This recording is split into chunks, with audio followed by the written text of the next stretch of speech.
The Green Futures of Tycho by William Sleator, 14. He did not even attempt to get up for school the next day. Judy, after one look at him, ran the thermometer, and even though he registered no fever, she stroked his head and insisted that he stay at home. The others peered in on him, hushed and curious, before they left for school. "I hope you're not very sick. I hope you don't feel really terrible," they murmured meekly. It was a relief when everyone finally went away and left him alone in his misery. This future had been worse than anything he could have imagined. His older self was not merely sappy or criminal or inhumanly cruel as he had been before.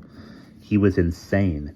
He was a demented monster who had turned the rest of his family into slaves. And for what? To create that ugly raucous music and those repellent sculptures? To make endless copies of the egg? What was the purpose? What did he mean by a new fabric in the earth, a new texture, a new doorway? It was crazy. And why did he have to make them do it? Why couldn't he just leave them alone and go about his own lunatic business himself?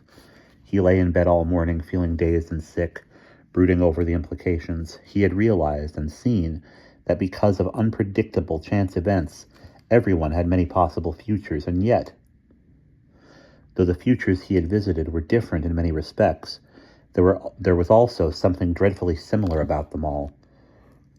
There was some event that he had not managed to escape, that in every case had led him in the wrong direction. But what was it? Was it something he had stuck with? Was it something he was stuck with that was going to have an influence over all his futures? Or were there cases in which he had managed to avoid it? What he had to do was carefully go over all the futures and analyze what was similar about them.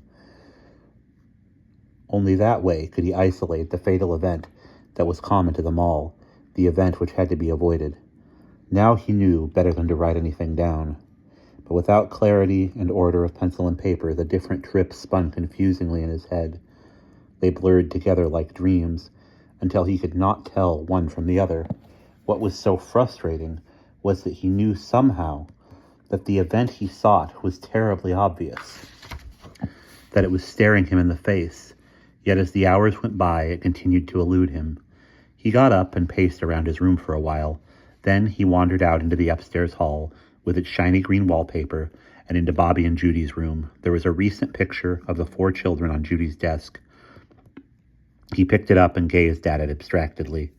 Ludwig with his short red hair, Tamara, the glittering braces showing through her shy smile, fat Leonardo, and Tycho himself with that green splotch on his cheek from an experiment with his chemistry set. Chemistry set? What chemistry set? Something clicked in his head. He felt as though a cloud had been lifted. For a split second he remembered a Ludwig with long black hair falling over his eyes, a Tamara without braces who was not shy at all, a Leonardo not nearly so fat, and a Tycho who had never had a chemistry set. Was it possible that his trips in time had already made changes in the present? Or was his older self in the future going back into the past and changing things that were affecting his present? But then the cloud descended. The fuzziness, growing all too familiar now, sank back over his mind. Of course Ludwig had always had red hair, and his chemistry set was down in the basement. He had only made one little trip to the past, which couldn't have had much of an effect. And how could traveling to the future make changes in the present? He put the picture down slowly, telling himself to stop being so illogical. The answer to his problem was not to be found in the present, and in his silly daydreams about his family. It was the future that he must be concerned with now. But one thing, at least, had become clear. He needed additional data. The last 3 trips to the future were not enough. He had to have more information in order to discover the element that linked his futures. Even another bad future would provide him with plenty of useful material, and if he happened to end up in a good one, then the answer would be there for the taking, written all over everything he saw. He would very likely be going into danger, subjecting himself to more brutality and ugliness. But that was a risk he had to take.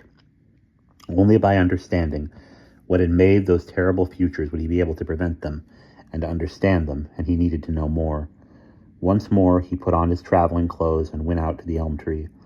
He took the egg out of his pocket. The picture inside the jewel shifted and changed. The beehive of cells now reached from the jewel to the dials. flickering on and off in busy, complex patterns. They were beautiful patterns that told a kind of story he longed to watch and listen, but that would have to come later, after he had found the answer and could relax. Now he had important work to do. Last time he had stayed until 5. He set the dials for 6. He closed his eyes. Just as he pressed down on the jewel, he remembered the noises in the bushes, as if some large animal were moving there. An unreasoning panic seized him. Then he felt faint. In the moment that he opened his eyes, many things happened at once. And that's the end of chapter 14.